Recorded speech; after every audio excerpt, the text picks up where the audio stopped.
মণ্ডলী, আমরা কিন্তু এ পর্যায়ে পেয়ে গেলাম আমাদের যে স্থানীয় জনপ্রতিনিধি এবং আমাদের ধানের শীষ প্রতীক নিয়ে যে নির্বাচন করছেন বর্তমানে শেখ মোহাম্মদ আবদুল্লাহ সাহেবের একজন প্রতিনিধি, ইউনিয়নের সভাপতি, আমাদের যে কেআইন ইউনিয়ন সেই ইউনিয়নের সভাপতি। তো মামা, নির্বাচন কি সুষ্ঠু হচ্ছে? নির্বাচন ইনশাআল্লাহ অনেক সুষ্ঠু আছে, অনেক সুষ্ঠু। আর পরিবেশটা কেমন দেখতে পাচ্ছেন? অনেক ভালো, অনেক ভালো, কোনো গ্যাঞ্জাম নাই, কোনো গ্যাঞ্জাম কোনো নাই, আইন শৃঙ্খলা পরিস্থিতি খুব রক্ষা বা ভালোভাবে এরা নিয়ন্ত্রণ করছে। আমরা আইন শৃঙ্খলাকে ধন্যবাদ দিই। ধন্যবাদ দেন। আর এই যে ভোটারদের যে স্বতঃস্ফূর্ততা, এটা কেমন দেখলেন? বুঝা- তাদের ভিতরে উৎসাহ উদ্দীপনা কেমন? পুরা উৎসাহ। উৎসাহ উদ্দীপনা উৎসাহ চলছে না? হ্যাঁ। আর আপনার নাম? নজরুল ইসলাম সবুজ, সহসভাপতি কে ইউনিয়ন বিএমপি। জি, আপনি কেমন দেখলেন সকাল থেকে? আলহামদুলিল্লাহ, আমরা সকাল 8টা থেকে এখানে উপস্থিত আছি। স্বতঃস্ফূর্তভাবে এই কেআইন ইউনিয়নের প্রত্যেকটা ওয়ার্ডের থেকে, প্রত্যেকটা গ্রামের থেকে, বয়স্ক থেকে আরম্ভ করে যুবক, বৃদ্ধ, মা বোনেরা সবাই স্বতঃস্ফূর্তভাবে ভোট দিয়েছে।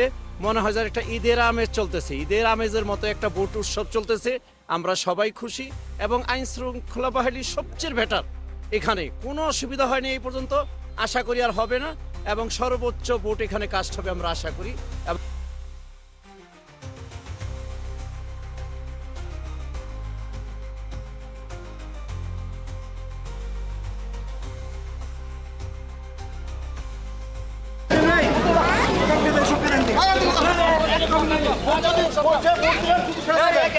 এখনো ভালো আছে, এখন কোনো কার্ড দেখতেছেন না, আমরা ক্রাউডটা দেখে আসছি আর কি। আমি তো সবাইকে ম্যানেজ করছি, ব্রুডার কেন্দ্রে কার্ড হইতেই পারে, এটা অস্বাভাবিক কিছু না। স্বাভাবিক। অস্বাভাবিক কিছু না, কিন্তু এখন তো সব শান্ত। হ্যাঁ, এখন সব শান্ত। তাইলে যদি সব শান্ত হয়, আমরা তাহলে চাই আপনিও যে শান্ত। শান্ত এবং সুষ্ঠুভাবে সম্পূর্ণ হোক। ভোট কেন্দ্রে কার্ড হইতেই পারে, কিন্তু এখন সব শান্ত, ঠিক আছে? তারপরে আমরা মোবাইল দেখতে বলে জি, আপনাদের নিয়ন্ত্রণে আসছে। বুঝতে পারছেন বিষয়টা? এটা ধন্যবাদ। কেন্দ্রে কার্ড হইতেই পারে, এটা অস্বাভাবিক কিছু না। আমরা এখানকার যে প্রার্থী, জামাতের প্রার্থী একেএম ফখরুদ্দিন রাজি সাহেব, তার যে ছেলে, ও মাত্র কোনো ধরনের সমস্যা আছে? না না না, কোনো সমস্যা না, অনেক। এটাই তো মনে হয় প্রথম ভোট। হ্যাঁ হ্যাঁ, এটাই প্রথম তো ভোট। আপনার তো পূর্ব অভিজ্ঞতা নাই, তো না। আপনি যে বললেন যে বিঘ্নতা ঘটেনি, এমন ব্যাপারটা কিভাবে স্বীকৃতি দিচ্ছেন? আমার একজন দেখাই দিছে যে ভোটটা এইভাবে করতে হয়, বাস করতে হয়, পরে ওনাটা দেখে আমি শিখছি, তারপরে আমি ভোটটা দিচ্ছি। সার্বিক পরিস্থিতি কেমন মনে হয়েছে আপনাদের? নর্মাল। কোনো ভয় ভীতি প্রদর্শন না, না, না, না। বা জোরপূর্বক না না না, নিজ ইচ্ছে ভোট দিছি। আচ্ছা আচ্ছা। কোনো তো ভোট দিতে পেরে আপনি কি আনন্দিত? হ্যাঁ হ্যাঁ, অনেক। আচ্ছা আচ্ছা, তো ধন্যবাদ আপনাকে। সত্ত্বেও হয়নি, সরকারি বলি বেসরকারি বলি দুই দিক থেকেই, তো সে ব্যাপারে আপনি আপনার যে জনপ্রতিনিধি হবে তার কাছে আপনার প্রত্যাশা কি?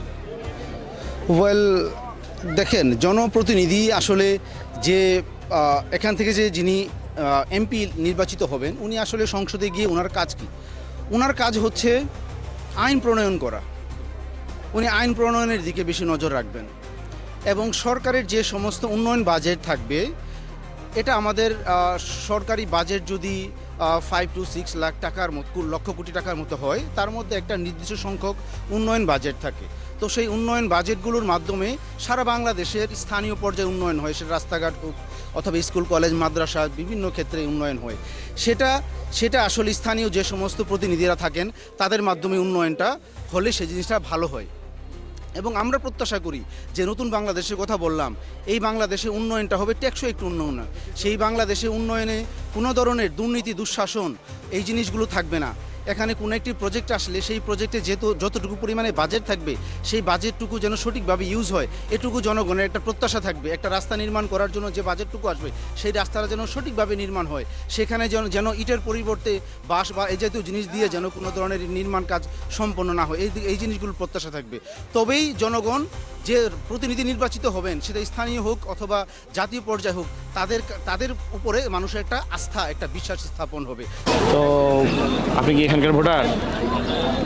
না, আমি এখানে ভোটার না, আমি ঢাকার ভোটার আর কি। ভোট দিয়েছেন? না, আজকে ভোট দেওয়া হয়নি। তো আমি একটু ভোটটা তো খুব মূল্যবান, ভোটটা তো দেওয়া উচিত। মূল্যবান ছিল, কিন্তু গাড়ি ঘোড়া না থাকার কারণে, এই জন্য দায়িত্ব থাকার কারণে। অনুমোদন করি। তো শাহ আলম ভাই, আমাদের এখানে স্থানীয় একজন জনপ্রতিনিধির যে সম্পৃক্ততা, সেই সম্পৃক্ততার আলোকে এবং সার্বিক যে আজকের ভোটের বা নির্বাচন পরিস্থিতি, সেটার আলোকে আপনি এই ভোট কতটা সুষ্ঠু হচ্ছে সে ব্যাপারে যদি একটু মতামত দিতেন। বিসমিল্লাহির রহমানির রহিম। আলহামদুলিল্লাহ, সকাল 8টা থেকে আমি জনগণের স্বতঃস্ফূর্ত অংশগ্রহণ দেখেছি। ইভেন আপনারা এখনও দেখতেছেন যে এখনও শত শত মানুষ ভোট দিতে আসতেছে। তারা এই নির্বাচনকে মেনে নিয়েছে এবং কথা দেখলাম আগের চেয়ে অনেক উন্নত। হ্যাঁ, আইন শৃঙ্খলা পরিস্থিতিও ভালো এবং যারা ভেতরে আছে এরা খুব সুন্দরভাবে করতেছে যেন জাল ভোট না দিতে পারে। হ্যাঁ, খুব চেক করে। আচ্ছা, স্থানীয় প্রতিনিধি যেই হোক তার কাছে আপনার প্রত্যাশাটা কি, আশাটা কি? আশা থাকবে আমাদের যে হয়েছে বিগত সরকারগুলি তো অনেক দেখলাম, এখন যারা হইবে তাদের কাছে থাকবে যে আমার উন্নয়ন চাই হলো সব। এখন ভোট কেন্দ্রের ঠিক সামনে দাঁড়ানো, তো যেহেতু আমি নিজেও এই কেন্দ্রের একজন ভোটার, তো আপনাদেরকে সার্বিক পরিস্থিতি, আইন শৃঙ্খলা বাহিনীর যে পরিস্থিতি এবং ভেতরকার যে পরিস্থিতি সেটার যে কিছুটা স্মৃচিত্র এবং ভিডিও চিত্র দুইটাই দেখানোর চেষ্টা করব। যেহেতু আমি ভোটার, আমি হয়তো বুথ পর্যন্ত যাওয়ার পরে তারপরে হয়তো আমি সেই কেন্দ্রের আদর্শ উচ্চ বিদ্যালয়ের কেন্দ্র এটি। আসসালামু আলাইকুম ভাই, ভালো আছেন? তো উৎসবমুখর পরিবেশে সারাদিন ভোট হয়েছে এবং আপনারা পিছনে যে চিত্রগুলো আপনাদেরকে দেখালাম যে খুবই বলা চলে যে আনন্দমুখর উৎসবমুখর পরিবেশে পিছনে আমাদের একজন সাংবাদিক ভাই চলে আসছেন। তো ওনার কাছ থেকে আমরা একটু জেনে নিই যে উনি সারাদিন অনেক কেন্দ্রে ঘোরাঘুরি করেছেন। কতগুলো কেন্দ্রে গেলেন? প্রায় 13টা কেন্দ্রে আমি আজকে পর্যবেক্ষণ করলাম। পরিস্থিতি কি? সার্বিক পরিস্থিতি বেশ ভালোই, কোনো প্রকার সহিংসতা হয়নি মুন্সিগঞ্জ সিরাজদিখানের আমি যে কটা কেন্দ্র গিয়েছিলাম। আর ভোটারদের উপস্থিতি খুব ব্যাপক ছিল, বিশেষ করে নারী ভোটাররা খুব বেশি লাইন। অনুভূতিটা কেমন দেখতে পেলেন? সবাই মানে একটা নতুন অভিজ্ঞতা তাদের অনেকের কাছেই, কারণ দীর্ঘদিন অনেকে ভোট দিতে পারে না, এবার ভোট দিতে পেরে সবাই খুশি এবং একটা আনন্দ মুখর পরিবেশ ছিল সব জায়গায়। এটা ভালো লাগছে আমার কাছে। এই বিষয়টা আসলেই লক্ষণীয় যে খুবই আনন্দমুখর এবং উৎসবমুখর। আমি আমার এলাকা যেহেতু, তো সেই সুবাদে আমাদের এলাকার অনেক বাড়িতে মোটামুটি ভুরি ভোজন চলতেছে, এরকমই দেখলাম যে রান্না বান্না চলতেছে, আত্মীয় স্বজন আসতেছে, যারা ঢাকাতে ছিল তারাও বাড়িতে আসছে। ভোট দেওয়ার উদ্দেশ্যে আসলে একটা ছোটখাটো ঈদ হয়ে গেছে, এরকম না ব্যাপারটা? হ্যাঁ রাইট, এক্স্যাক্টলি। মানে ঢাকা থেকে যখন গাড়িগুলো গেছে মানুষগুলো ঈদে যেরকম পরিবেশ ছিল। তো আমরা এখানে একজন দায়িত্বরত যিনি প্রতিনিধি হিসাবে আছেন, আপনি কি দায়িত্বে আছেন? আমি আছি ধানের শীষের পোলিং এজেন্ট হিসাবে। তো আপনাদের এখানে যে সকাল থেকে ভোট কাস্ট হলো সেটা কতটা নির্বিঘ্ন হয়েছে? এই সকাল থেকে আমরা খুব উৎসব মুখর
মানে যে সমস্ত প্রতিনিধি প্রতিদ্বন্দ্বিতা করতেছে তাদের যেই পাশ করে আসুক বা সংসদ সদস্য হিসেবে আসুক, তার কাছে আপনার প্রত্যাশা কি? সাধারণ জনগণ হিসেবে আপনার প্রত্যাশাটা কি? আপনি কি চান প্রার্থীর কাছে? আমি চাই প্রার্থীর কাছে যে পাশ করব সে যাতে মানুষের সেবা করে, ভালো নিয়ত রাখে, দেশের আপনার এলাকার অবকাঠামোগত উন্নয়ন করুক, এরকমটাই তো চান। শিক্ষা ব্যবস্থা উন্নত হোক, চিকিৎসা ব্যবস্থা উন্নত হোক, মেডিকেল যেমন নিরাপদ হোক, এটাই আপনার প্রত্যাশা। সাধারণ মানুষের নিরাপত্তা পায়, সুবিধা পায়। ধন্যবাদ আপনাকে মারুফ হাসান মন্টি ভাই। তা আজকে সাধারণ ভোটার হিসাবে আপনার কাছে যে জিনিসটা যে সংসদ সদস্য হিসাবে যেই নির্বাচিত হোক তার কাছে এলাকাবাসীর পক্ষ থেকে আপনার প্রত্যাশা কি? আসলে একটা বেটার বাংলাদেশ গড়তে চাইলে আমাকে আমার জনপ্রতিনিধি জনতার রায় যে নির্বাচিত হবে তাকে মেনে নিতেই হবে।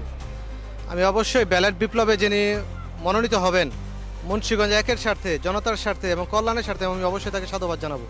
এবং তার কাছে আমার প্রত্যাশা হচ্ছে সকলকে নিয়ে ঐক্যবদ্ধ একটা মুন্সিগঞ্জ এক গড়ে তুলবেন, যেখানে চাঁদাবাজ থাকবে না, যেখানে মাদকের সরাসরি থাকবে না, যেখানে অশিক্ষিত লোকের বাহুবলী পেশি শক্তির রাজনীতি থাকবে না, শিক্ষা এবং শিক্ষিত মানুষদেরকে আপনার আশেপাশে রেখে দিক নির্দেশনামূলক পলিসি নির্ধারণ করে মুন্সিগঞ্জ এককে ঢাকার সাথে উন্নয়নের মাধ্যমে কানেক্ট করবেন এবং সারা বাংলাদেশে পরিচিত করবেন। তো আরেকটা বিষয় হচ্ছে যে দীর্ঘ অনেক বছর যাবত পর, কেউ 17 বছর, কেউ 15 বছর, যে যাই বলুক, তো দীর্ঘ অনেক বছর পর আমরা একটি নির্বাচন পেয়েছি, যেটা ত্রয়োদশ জাতীয় নির্বাচন। তো সেই নির্বাচনের শুরু থেকেই তো আজকে সকাল থেকেই ছিলেন, তো সার্বিক পরিস্থিতি কেমন দেখবেন? দেখেন, আমার বয়স প্রায় 39, আপনারা এখানে আশেপাশে যারা আছেন প্রায় 40-এর কোঠায়। আমি হলফ করে বলতে পারি কেউ বাংলার ইতিহাসে এরকম ফেয়ার, সুষ্ঠু, নিরপেক্ষ এবং গ্রহণযোগ্য নির্বাচন দেখেছে বলে আমার মনে হয় না। মানুষ নিজের টাকা দিয়ে আসছে, রিক্সা ভাড়া দিয়ে, জানেন, নিজের টাকা দিয়ে আসছে, নিজের বাচ্চাকে নিজের টাকা। আমি স্বচক্ষে দেখেছি, আমি নিজে আসছি, এটার বাস্তব প্রমাণ, আমি তো আসি, আমি দেখেছি মানুষজন, মানুষের যে আগ্রহ, আপনি অলরেডি খবর নিয়ে দেখেন, মেবি 60-65% ভোট কাস্ট হবে। আর মানুষ আমাকে এমনভাবে বলছে যে এরকম যদি নির্বাচন হয়, যদি কোনো গায়ে গ্যাঞ্জাম না হয়, আল্লাহ না করুক, আর 1-1.5 ঘন্টা পর, তাহলে স্মরণকালের সেরা নির্বাচন হতে যাচ্ছে এটা। এর জন্য ডক্টর মোহাম্মদ ইউনূস শুধু উনি বিশ্বে নোবেল পায় না, উনি বাংলাদেশের গর্বরত্ন, এই নির্বাচন দিয়ে এটা প্রমাণ করে দিলেন। এবং আজকে মনে হলো যে ইউনূস হাফ ছেড়ে বাঁচছেন এই জাতির থেকে, উনি নির্বাচনটাকে ঈদের মতো এনজয় করতে বলছেন। সর্বশেষ আপনার কাছে যে প্রশ্ন, আমরা জানতাম যে আপনি নমিনেশন নেবেন, তো এই ব্যাপারে জনমনে একটা প্রশ্ন কিন্তু ঘূর্ণিপাক খায় যে আপনি এত যোগ্যতা, বা মোটামুটি আমরা যতটুকু জানি আপনার প্রিপারেশন ছিল প্রায় 3-4 বছরের, তো তারপরও কেন নমিনেশনটা নিলেন না বা প্রতিদ্বন্দ্বিতা করলেন না, এ ব্যাপারে জনগণের পক্ষ থেকে আমাদের প্রশ্ন। দেখেন, ভাগ্য এবং ওই লোকের রাজ থেকে ফায়সালা আসে উপর থেকে। ক্ষমতার চেয়ারটা কেউ চাইলেই পায় না, যোগ্যতা অনুযায়ী পায় না। আসলে আমার হয়তো বা প্রিপারেশনের সময় আছে, উপর আল্লাহ হয়তো বা আমাকে আর একটু সময় ধৈর্য ধরার জন্য সুযোগ করে দিয়েছেন। তবে আমি চাই, আমি যেটা চেয়েছি, ফিল করেছি অন্তর থেকে, সৎ এবং যোগ্য নেতৃত্ব আসুক, সেটা আমি আসি, আপনি আসেন, বা যে কেউ আসুক, আমরা সাধুবাদ জানাবো। কিন্তু আমাদের রাজনৈতিক কালচারে এখন ওই পরিবর্তনটা আসে নাই। মানুষের মধ্যে আমি ঘুরে দেখেছি, 13 বছর ডোর টু ডোর গিয়েছি, মানুষের ভালো মন্দের খোঁজখবর নেওয়ার চেষ্টা করেছি। মানুষ কেন যেন এখনও শিক্ষিত, ভদ্র, সচেতন মানুষগুলোকে রাজনৈতিক প্ল্যাটফর্মে ওইভাবে গ্রহণ করে না। তারা কেন যেন এখনও টাকার নেশা, বাহুবলী, পেশি শক্তি এগুলাকে, বা বড় ফিগার, বংশ বলি, এগুলাকে এখনও মনে করে।